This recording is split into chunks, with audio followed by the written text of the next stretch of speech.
Hello and welcome to How to Start Up, a podcast for anyone starting a company. This is a collection of conversations with people who have all successfully started, run and even sold their own companies, sharing not only professional but personal experiences on what we should be doing now, next or never. In this episode we hear from writer, editor and brand consultant Robin Swithinbank. Robin has been an employee, an employer and is now a sole trader, so could be said to understand the world of work from all its angles. He reminds us that work doesn't and shouldn't define us in however we choose to do it.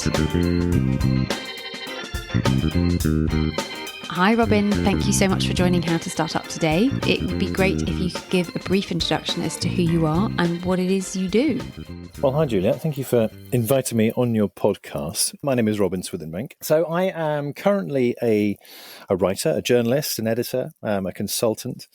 I have been in the media business for about 20 years. I began my career agency side. I was an agency boy for over 10 years. And then about 5 or 6 years ago, I moved into more sort of traditional men's lifestyle editorial. I was editor of the Gentleman's Journal for a period. And then from there, I broke away and started my own company, which was called FDR London. And through FDR London, we published a magazine called The Jackal. And The Jackal was launched in March 2017, if I remember correctly. And I worked for that company. I ran that company with a couple of co-directors for 2.5 years and then broke away to go freelance.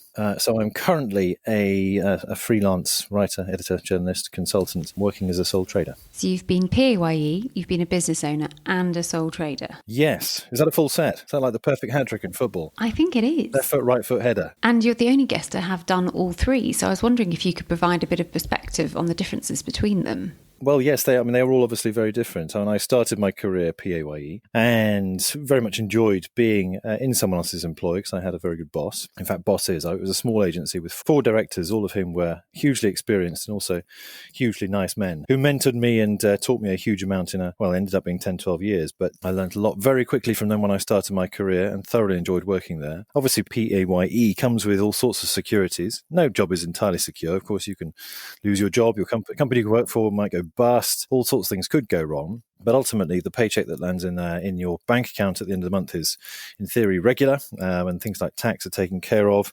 Pensions, perhaps, if you signed up for a scheme. And of course, ultimately, whether the business lives or dies is not strictly your responsibility, even if you're contributing to it. Running your own business, well, comes with all sorts of different levels of responsibility to yourself, to your company, to the people you are in partnership with, to the people you employ, and then, of course, to the many clients and suppliers and partners that you have through the business. It's harder to sleep at night when you're running your own business. I think it's probably fair to conclude. That R word comes up a lot, actually, and people have said as long as you're at peace with it, you'll be absolutely fine.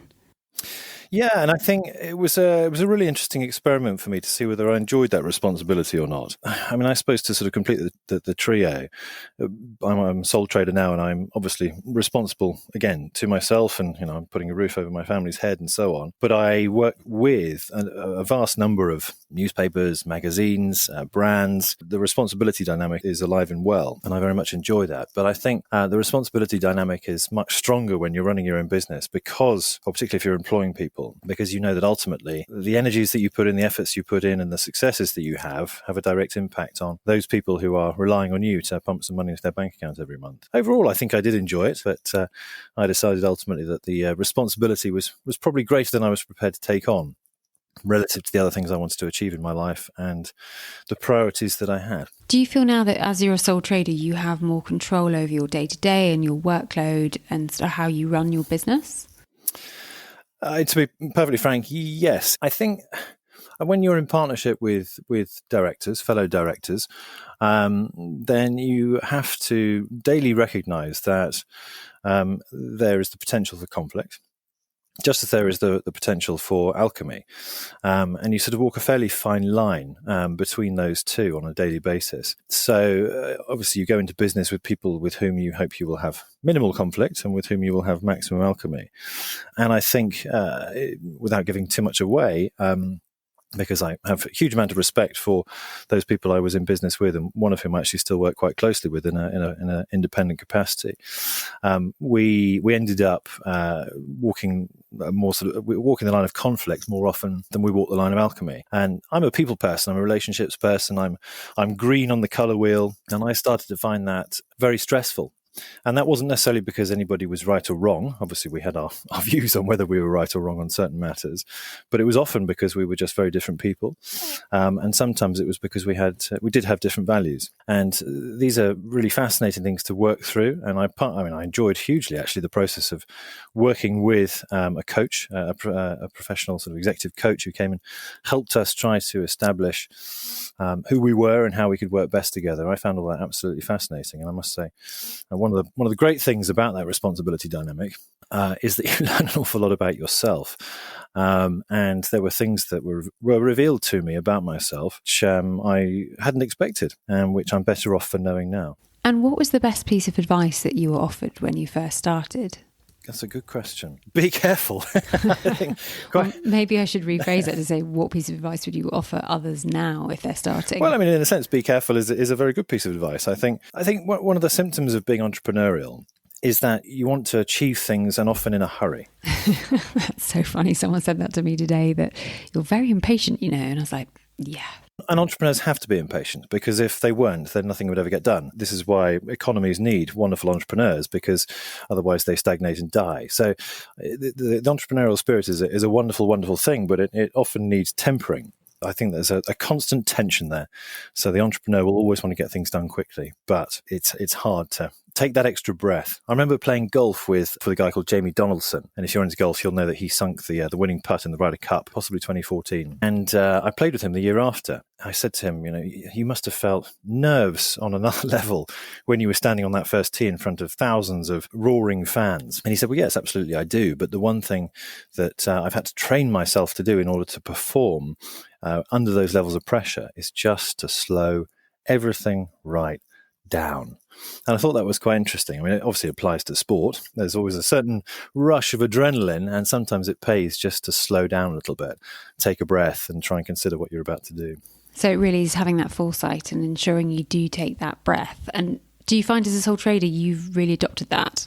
It's definitely the experience of running my own business and all that entailed has helped me to just make better decisions. And I don't just mean in work, I mean in life generally. I think, yes, when it comes to working with clients or suppliers or particular titles or particular individuals, then yes, being a sole trader does give you a little bit more flexibility, gives you a little bit more time, because you grant yourself the time to take a step back and say, do I really want to do this? Does this fit with my values? Does it fit with my priorities? And that is an essential thing to work out before you embark on something, because if you get it wrong, then it can hurt, it can be painful, it can be costly. What was the most surprising thing you learned about yourself when you became your own boss? I think I've always sort of been led to believe, and I'm not saying this isn't necessarily wrong, but I've always been led to believe that I have great leadership qualities. But I found being in leadership much more of a challenge than I had expected I would. And I think I found that I was probably a more reluctant leader than I had expected. How did you challenge yourself with that and overcome it? How did I overcome that? I left. No, I think, again, it was surprising, but it was a really useful thing to learn. And I think I was once quite skeptical about personality tests, very much of the sort of postmodern view that, well, one day I might be this guy and the next day I might be someone else, depending on how I feel, depending on what the chemicals in my body are doing, depending on, whether it's sunny outside or not. And one of the things that I've discovered in doing various tests in recent years is that I'm extremely introverted, which came as a huge surprise to my... Really? No. Well, there you are. I came out 93% introverted. I think one of the things that I learned was that I'm actually often more effective and more productive when given the time and the space to work by myself. Which led you to become a sole trader, presumably. Exactly, yeah. And if I'm looking 5 years back in time, I think I should have had more respect for the business of figuring out your personality and your character. So if you're about to start a business, it might be worth investing some time into knowing your personality traits before you commit to something that you're fully invested in. Yes. And do you have any advice about pricing at all? Goodness, I think it depends on what industry you're in, obviously, but I think if there's a mantra to stick by, it's to know your own value based on your experience, your network, and of course the quality of the product that you're offering. Price yourself accordingly. And if you could go back and do it all over again, is there anything you wouldn't do again? Or sort of moments you face planted? I'm sure there are, yeah. Looking back, I think I would say to my 30-year-old self, go and do something else. Go and find a job somewhere else for 5 years and, work with some different people, learn some more about yourself. And it's only when you are put to the test, or what I'm finding now is that when you start to test and learn from experiences as you're going through it, you discover things you didn't even know you were capable of. Oh, completely. Completely. And one of those scenarios where if somebody is thinking about starting their own business, assuming they've got a good idea, because there's no point in starting a business if you haven't got a good idea. But if you've got a good idea, then go for it, even if it blows up spectacularly. One of the pieces of advice that I picked up as I was deliberating over whether or not to leave my business, offered by a guy called Brian Dyson. He was speaking to a group of students and he was asked for some advice on how to manage your work-life balance. And he used the example of what I think has become known as the 5 balls. And those 5 balls were work, family, health, friends, and spirit. He said, you're juggling these 5 balls all the time. And he said 4 of them, family, health, friends, and spirit, they're made of glass. And so if you drop them, they will scratch, they will scuff, and in a worst case scenario, they'll actually smash. But he said the work ball is made of rubber. And if you drop it, it will bounce. And I found that really instructive because at that time, I think I had made work my glass ball, and the other 4 were all. I'd hoped that they were rubber balls, but of course they weren't. And so my health was starting to suffer, my spirit was starting to suffer, my friendships, and of course, and my home life was starting to suffer. I was tired, I was irritable, I was unfocused. I wasn't able to sort of switch over in those spare pockets of time that I had for my family, and I had young children at the time. It was a very instructional piece of advice because it made me realize that this work ball that I was clinging onto for dear life, which was starting to sort of poison me, I had to let go of it. I had to let go of the company which I founded and which I'd helped build up and which I was so proud of in order to save those 4 glass balls and prevent them from dropping and smashing. Yeah, that's a really good way of viewing it, actually. And also for the precious new company someone might be starting with, to know that it's made of rubber and it will bounce is a huge comfort blanket for me to hear. Yeah, I don't think it's the company itself. I think it's you. And I think actually it doesn't have to be work that defines us. Work can define part of us, and it's extremely important to have work and to work hard and to do the best you can do. But at the same time, I think if we recognize that we all have skills, we all have abilities, we all have talents, we all have something to bring to the table, if not this job, then another job. I'm conscious at this particular moment in time that's quite a sensitive piece of advice to give, because there may well be people who are listening to this who have been furloughed or have lost their jobs as a consequence of the pandemic, and maybe scratching their heads thinking, where the heck is my next job going to come from? I do believe that yes, the work ball is rubber and it will bounce. Well, and that's it. And for me, one of many people this year that have lost their jobs, it's a case of if not now, then when. So coming off a low base, it's quite a good time to start because you've got nothing to lose. And then you take the breath going, oh God. Yeah. So now that you're a very well established sole trader, what is the thing you enjoy the most about it? I mean, the thing about being a sole trader is you take all the risk on yourself, but at the same time you have a huge amount of freedom. But there's much more to it than the freedom. I think for me, I enjoy the variety of my work. So as a sole trader, of course, I dip into, if you like, numerous different projects. I dip into teams and I work with lots of different people, and often really very closely as well. And I thoroughly enjoy the variety of not just the sort of work that we're doing, but also working with these different people who might come from massive companies or who might be, as in the case with you, but working by themselves and doing something new and entrepreneurial and exciting. And how do you manage that juggle, given that you've got multiple stakeholders? Do you have advice around that? I think one thing I've always been quite good at is being disciplined. Naturally, I'm not much of a procrastinator. I mean, I know how to relax, but I don't procrastinate during the day. I'm quite driven, quite ambitious. And then I think within the course of any given day, when it comes to managing all those different relationships, it's about priority. It's about working out who needs what fastest. Sometimes that means that the working day can be quite stressful and quite long. Other days it means that it's quite simple to say, do you know what? I can do that tomorrow, and that's fine. The practicalities of being focused and disciplined are quite simple, really. I mean, we all know that we're wildly distracted by social media and email and goodness knows what else that our devices throw at us. And so sometimes it is simply a case of saying, right, I've got to sit down and write 800 words. So I'm going to put my phone on airplane mode. I'm going to turn my email off. And it's often staggering how much you can actually achieve in quite a short space of time, simply by turning everything else off. I think as a sort of a daily discipline to say there's got to be an hour or two in my day where I am not answering an email. That's okay. It's all right not to answer an email immediately. And what is it you enjoy the least? Oh, tax returns. Easy. Yep, I've certainly heard that before. Is there any last piece of advice that you'd like to offer up that's golden that I may have forgotten to ask you about? That's golden. Oh, yes. Oh, so many golden things.